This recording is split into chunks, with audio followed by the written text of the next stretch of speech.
So how many Instagram followers do you gain on average per day? It's crazy. It varies, but I think on average I'm probably getting like 1,000.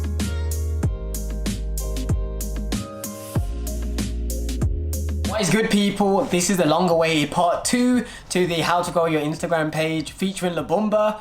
One of the reasons I wanted to wait a lot longer is because I decided to actually try and implement all the stuff Labumba said in the whole video and see how my content and how my own Instagram page actually grew. But right now I'm going to cut back into the main bit of the tips. Then after we've got all the tips out of the way, I'll talk about and review and if I feel like it's worth actually putting that extra time in to actually edit like that, and have I seen like a peak or a spike or anything like that. But for the time being, enjoy the tips. I'll be back to you at the end.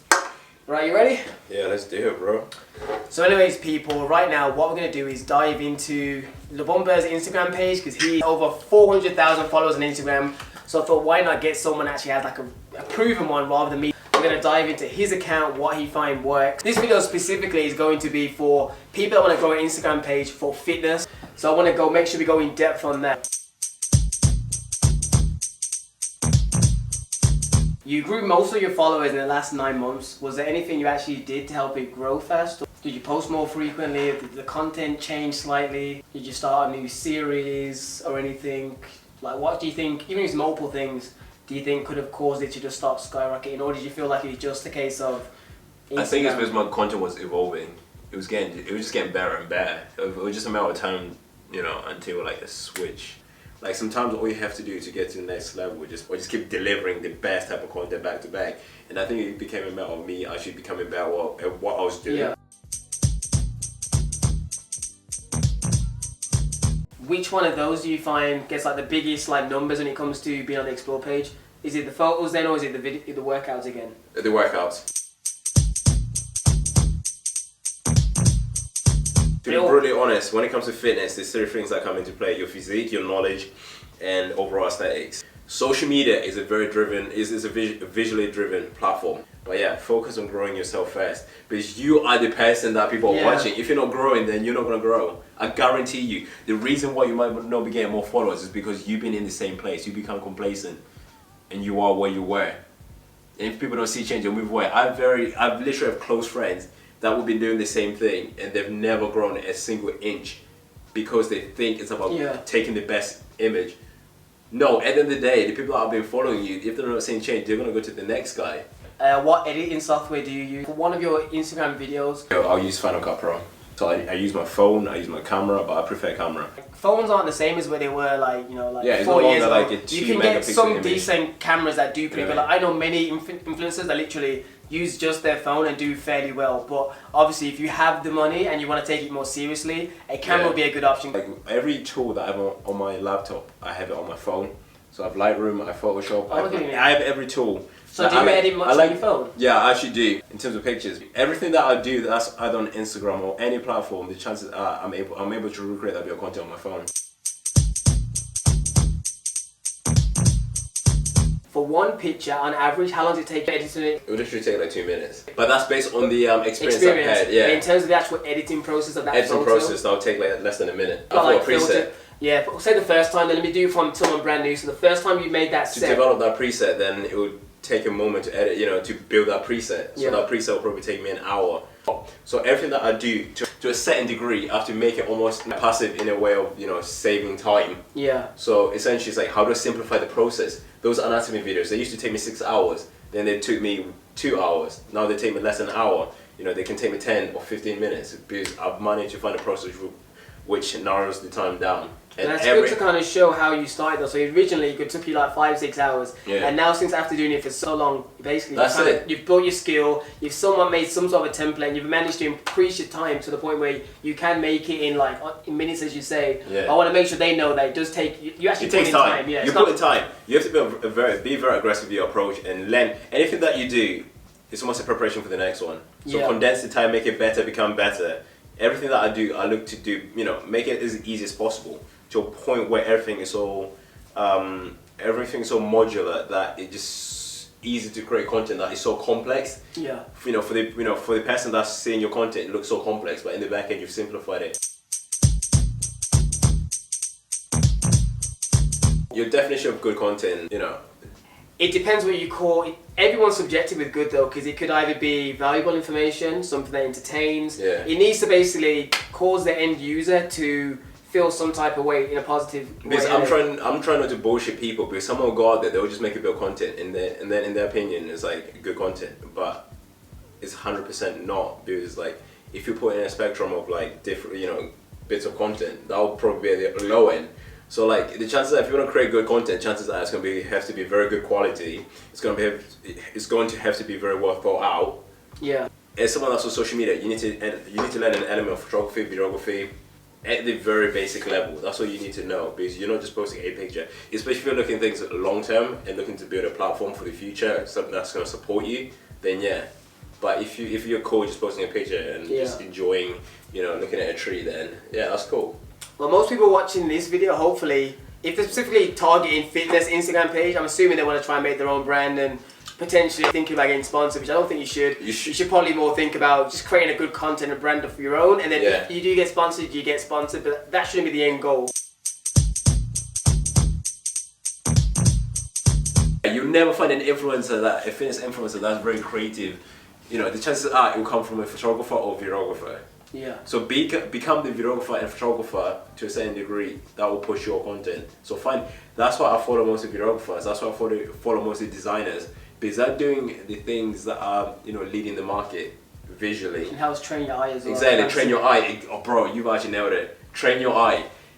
In the world of design, we call it, you know, certain people have the eye for aesthetics, the eye for composition, the eye for what looks pleasing, what looks good and what doesn't. Train your eye to see those things. And everything, it will change your whole entire game, because you know what a shit content looks like, whereas most people can't tell. You know if your content is terrible, you know that, you know, you haven't put 100% effort, it's still a little bit unpolished, the edge is a little bit rough, you know, your content is, you know, it's a bit shaky. You know, imagine for me, I've refined it to a point where I shoot a still footage, but I make it look like it's moving as if someone's holding it. Yeah, that's the extent that I'm willing to take things. To make something that could be very simple but more complex to look simple. And that's the level. That's my level of obsession with like majority of the things that I do, and that's what takes you to the next level. Like always look to refine your content. The chances are when you think something's good, it feels good there and then. But I guarantee you, content that I produced 2 weeks ago, I'm like, fuck, I should have done this. And that's how you should be progressing. You have to be I'm very strict with myself. Literally, I'll make a post and I'll be like, oh my god, I can't believe I just missed that, and I have to force myself to keep it. Not delete it. You know, and not delete it, but just make sure I apply it to the next one, because the next one's an opportunity for me to actually level up a little bit. Just keep leveling or keep evolving. Or keep evolving, you know what I mean? Focus on your training. Like training for me is everything. Yes, I used to be the person that took the tripod in the gym. I used to do that. Yeah. But I didn't want to do that because it was taking away all my workouts, and I don't want to do that. That's the last thing that I do. To a point now, I have a videographer that has to film my workouts, so I don't have to fuck around with the camera. Yeah, go use it. Because it fucking kills me, because I need to focus on that set. That's a struggle I have. I hate, so I don't even do it anymore as much as I used to. I either don't film as frequent, or I'll wait until there's time when the gym is completely empty, so it's a quick. Like I said, for fitness influencers, training is your everything, your physique, it's your lifeline. It's like, you know, don't let that hold you back. As you said, it's a very visual platform. The fact that he's in really good shape also will dramatically increase. Like, you could say for whatever reason, if you like made like a magical wish and you replicated the exact same videos Labumba did, and say if you're not as far along in your physique, it may not do the exact same, obviously, because of visual platform. So that's something to factor in as well. But I want to make sure you're being realistic as well. If you're someone that's 13, you watch this, you want to grow a page, you know what I mean, still do it, but I'm just saying that bear in mind that you may not have the exact same, you know, like upswing as someone that's been putting years into training. The first step to choosing to follow someone, the chances are they either know a lot of information or they have a really, really good physique. Yeah. Never ever. If you're a fitness content producer, if you're a fitness influencer, your physique is your lifeline. It literally is. It sounds vague, but it's true. How do you justify what you're doing if you're not in good shape? If you want to take it away from social media, think of it as like your local gym, right?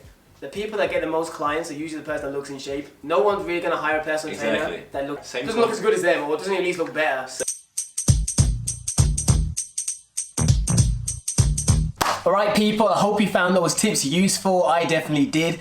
But anyways, what we're going to do is talk about my adaptation to doing like La Bumba. But I definitely increased my content from what they were. I started using his lower thirds like with the Anatomy Man, so that kind of helped as well. And just various other things like he kind of implemented. I'll put them on screen and you'll kind of know what I mean, like the kind of style he kind of edits. Makes it more almost like a mini vlog rather than just showing the workout routine just one or in one whole slot. So firstly, what I'll say is that I've been doing it for the last 2 months and I've definitely seen improvement in my following count or at least engagement. For example, when I made this video with La Bumba, I was at 10,020, like I kept going under and over. Now I'm at 11,500, but that wasn't directly down to instantly changing to edit like him. But once I did start doing that, I noticed that I was getting more the brands that I work with appreciating the extra effort I'm putting in my content, and they had me do takeovers on their pages. They also had me create content for their platforms, which have much larger followings than me, which allowed me to gain more followers from them. So even though it didn't directly just get me organic followers off the rip, because other people saw the content was improving, it put me in a position where I actually could grow my page a little bit more via like shout outs and takeovers of other brands' pages. In terms of my actual page itself, engagement's definitely up. Like I get more comments in DMs, specifically more DMs unfortunately, which doesn't factor in as much into the algorithm.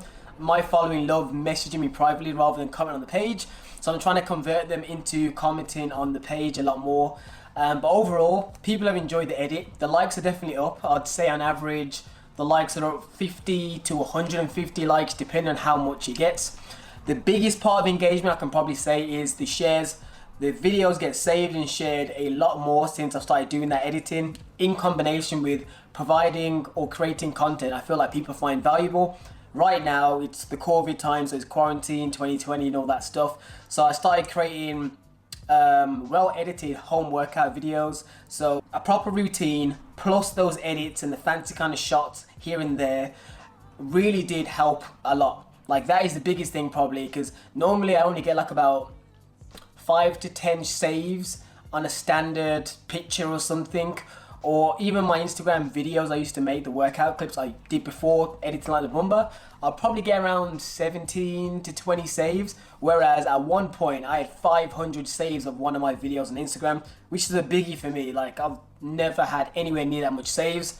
It seems tiny in comparison to La Bumba saying he had 55,000 as his max save, but at the end of the day we're all different. Also had a lot of shares as well. I think I had the most shares lately, up to I think 100 shares, which is big for me. So overall, in terms of engagement and just stuff like that, I did see an improvement. Obviously I didn't see like, for example, a massive upswing, but I did see improvement, so I would say it's worth it. I will say I'm still in that period where La Bumba spoke about in the video, in this part, about trying to make everything much modular so you can then create content faster. I'm in that phase now, trying to build like my own sort of library of content and little infographics or certain titles and things, so I can create content a lot faster rather than when I make a video having to type out everything every single time.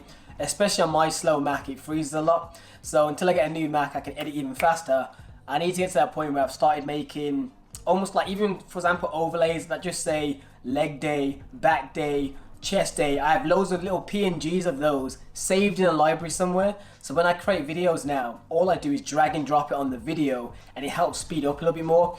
I want to do the same thing with the anatomy guys as well. At the moment I've built like a standard kind of just like man that parts glow, but I want to actually have the sets and reps with them and everything. So worst case scenario, if I'm too busy or my Mac fails me, I can now edit on my phone, which I currently decided to invest in getting an 11 Pro, purely because it allowed me to kind of create content at a high level. My Instagram story quality has improved since doing that as well. But overall, in terms of how to grow your Instagram content, the tips that La Bumba mentioned definitely did help. I've also, since that video, got a bit more in shape. Like I've dropped probably about 7 to 8 pounds since then, so I'm a little bit leaner. So in some of the content I can afford, it probably helped that I looked leaner than when I was a little bit more chubbier, because obviously Instagram is a very visual platform, so the better you look in terms of fitness, the more it's going to help. And my physique isn't like crazy mad where all I can do is do selfies. Like there's some fitness dudes that can just do selfies in the mirror because they look so great, their platform still blows. I'm not in that realm, so I still need to. So if you're like me, you definitely need to try and one up them. If you can't one up them physique wise, you need to definitely step up your content creation and the way you develop your content. But I will say it's very time consuming, but I really have enjoyed thinking of new ways to be creative and do different stuff. So it's kind of like a new passion. So even though it takes long, I've really enjoyed it. Anyways, people, I hope this video has been enjoyable for you. If you did like it and you want to see like another version, maybe one specifically about how to grow your Instagram page during quarantine, because I think it's slightly different to when the gyms are open. The home workouts and what to kind of film is definitely a different angle, which I've seen more growth in. Like all the home videos I've made is the ones that's done the most shares and the most saves and stuff like that. Anyways, if you made it this far in the video, definitely comment down below hashtag InstaGems3, and then I'll try and make a part 3 for you guys. I may even get like Labumba or someone else to kind of send me some video of like their opinions on what their tips is, like bigger people with bigger platforms. Anyways, people, peace out, stay engaged, and I'll see you guys in the next video.